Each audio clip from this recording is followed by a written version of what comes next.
Olá, amigos, bom dia! 7h34 aproximadamente, sejam todos bem-vindos a mais um estudo do Evangelho, aliás, da doutrina espírita. No caso, estamos estudando o Livro dos Espíritos, no livro 3º, capítulo 11, Lei de Justiça, Amor e Caridade. E hoje a gente vai estar no item 3º, Caridade e Amor ao Próximo. Sejam todos bem-vindos, sejam todos abraçados virtualmente e que possamos realmente ter essa responsabilidade de cumprirmos as nossas tarefas, não importa o tamanho, não importa se vai ter reconhecimento ou não, o importante é você cumprir o que você prometeu para você mesmo.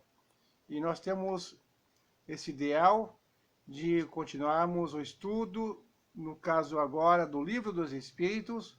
Já estamos lá na questão 886, para mim a mais importante, que nos traz o sentimento de Jesus referente à caridade.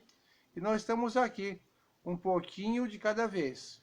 Como eu disse anteriormente, não está dando para fazer todos os dias, porque estamos trabalhando, graças a Deus, voltando à normalidade que nos é possível e, portanto, temos que nos adaptar. Temos que ser resilientes, estamos nos adaptando, tendo o cuidado de não abandonar nossas tarefas, mas também não deixar de fazer as tarefas do dia a dia, materiais que também são tão necessárias. E temos que tentar encontrar o equilíbrio. Então, vamos nos adaptando entre 7h30 e 8 horas da manhã. Nem todos os dias, porque às vezes a nossa tarefa fica mais complexa, mas a gente vai fazendo com muito amor, com muita vontade, com muito carinho, e agradecendo a todos que estão aí. A Vilma Trepíquio, bom dia. O outro amigo deve ser o nosso irmão Hector, que também está madrugando, aliás, sempre esteve, agora mais ainda. Um bom dia para todos vocês, e vamos então agradecendo a Deus, agradecendo a Jesus, aos nossos amigos espirituais, aos nossos mentores individuais e trabalhadores de Jesus de todas as horas, para que possamos ter um estudo simples e objetivo do Livro dos Espíritos, falando sobre caridade e amor ao próximo. Recordando aquela passagem quando Jesus foi questionado por uma pessoa, por um homem que falou: quem é o meu próximo? Queria saber quem era o próximo. E Jesus contou a passagem daquele irmão que foi assaltado e foi abandonado à míngua, jogado no chão, cheio de feridas, e que passaram 2 religiosos, um de cada vez, e cada um tomou seu caminho diferente e ninguém fez nada. E passou um samaritano, que era uma pessoa que na época era julgado pelos demais como uma pessoa que não tinha tanta religiosidade, mas na verdade foi assim o maior exemplo, um dos maiores exemplos que Jesus nos deixou através das parábolas.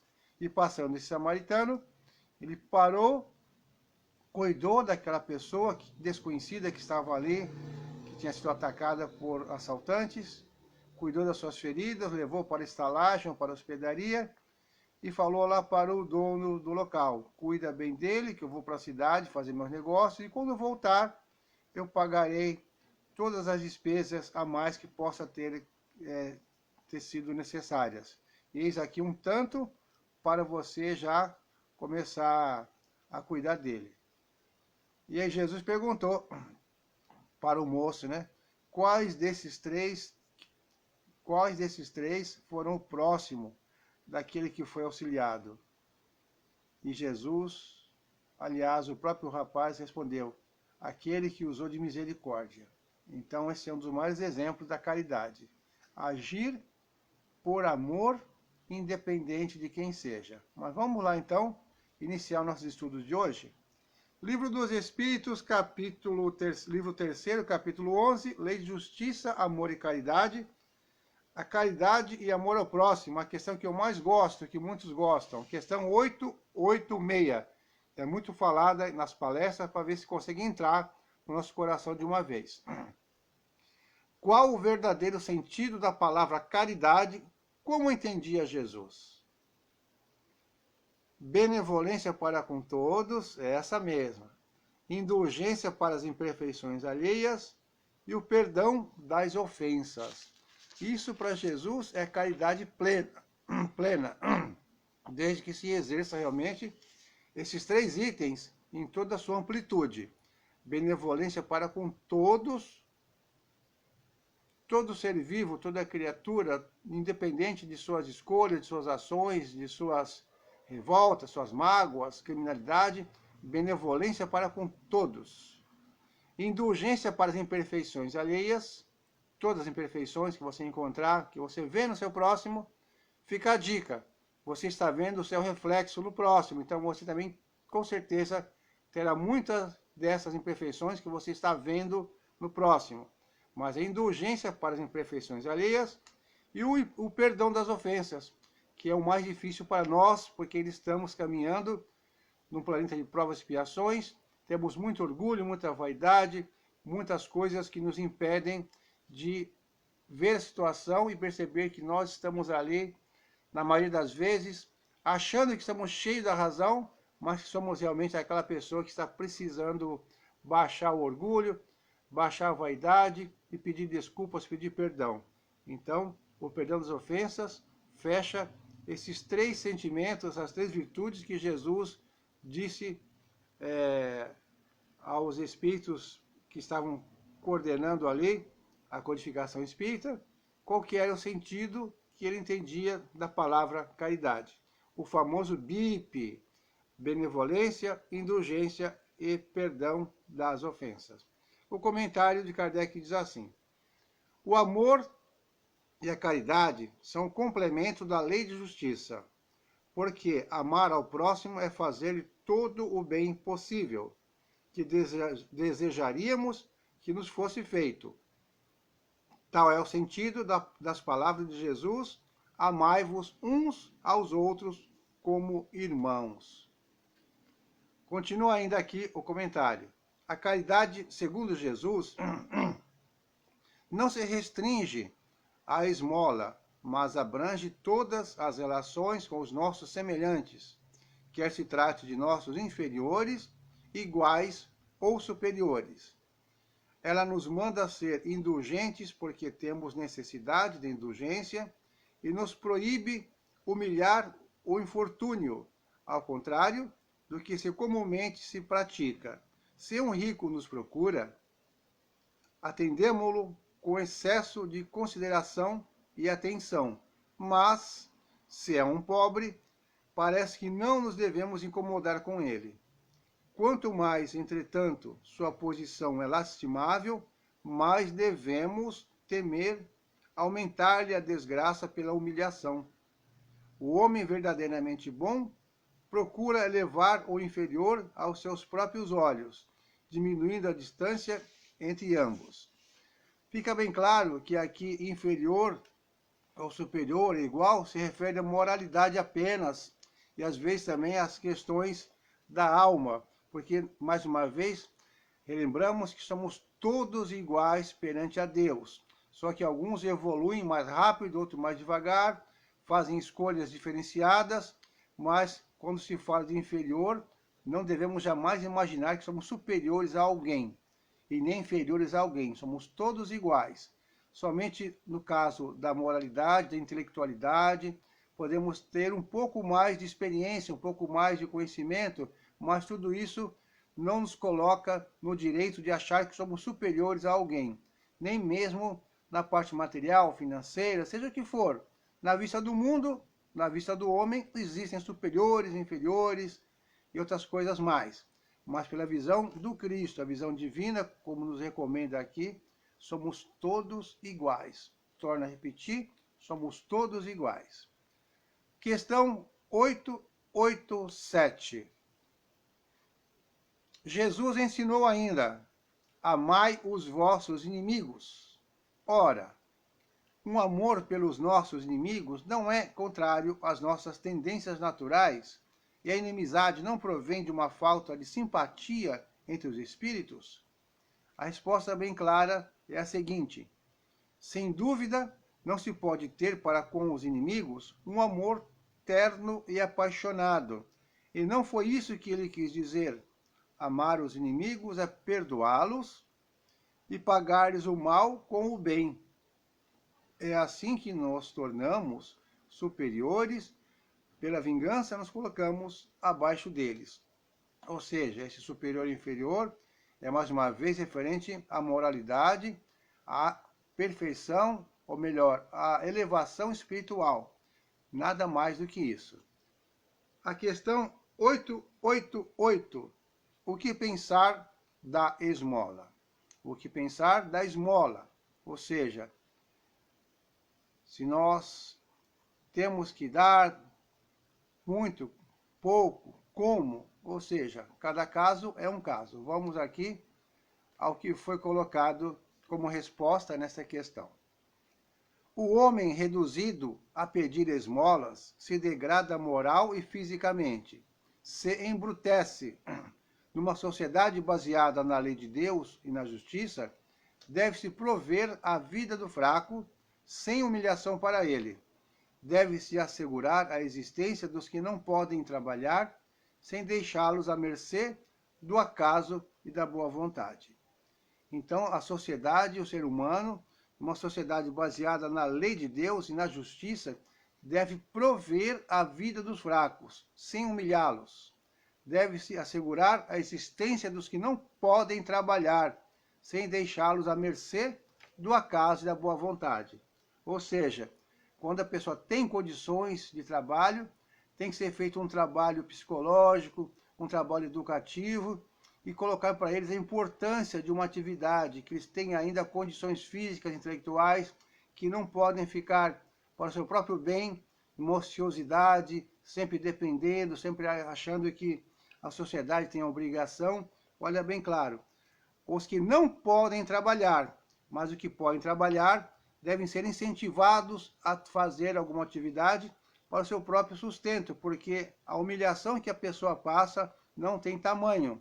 Então tem que vencer essa fase de dificuldade, essa humilhação, e procurar, mais uma vez a palavra da moda, se reinventar e procurar o subsídio, o sustento, as forças na fé, no trabalho, na mudança, adaptando-se para o que a vida está pedindo de nós nesse momento.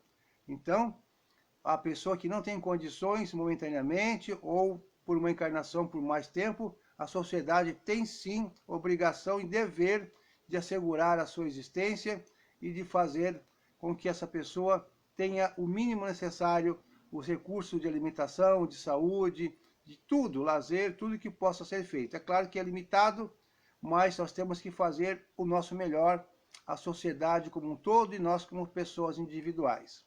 A questão 88A. Então, condenais a esmola? Não, não é condenada a esmola, pois não é a esmola que é censurável, mas quase sempre a maneira por que ela é dada. O homem de bem, que compreende a caridade segundo Jesus, vai ao encontro do desgraçado sem esperar que ele lhe estenda a mão. A verdadeira caridade é sempre boa e benevolente. Tanto está no alto quanto na maneira de fazê-la. Perdão, tanto está no ato quanto na maneira de fazê-la. Um serviço prestado com delicadeza tem duplo valor. Se o for com altivez, a necessidade pode fazê-lo aceito, mas o coração mal será tocado. Lembrai-vos que a ostentação apaga aos olhos de Deus o mérito do benefício. Jesus disse que a vossa mão esquerda ignore o que faz a direita. Com isso, ele vos ensina a não manchar a caridade pelo orgulho. É necessário distinguir a esmola propriamente dita da beneficência. O mais necessitado nem sempre é o que pede. O temor da humilhação retém o verdadeiro pobre, por quase sempre sofre sem se queixar. É a esse que o homem verdadeiramente humano sabe assistir sem ostentação. Amai-vos uns aos outros, eis toda a lei divina pela qual Deus governa os mundos.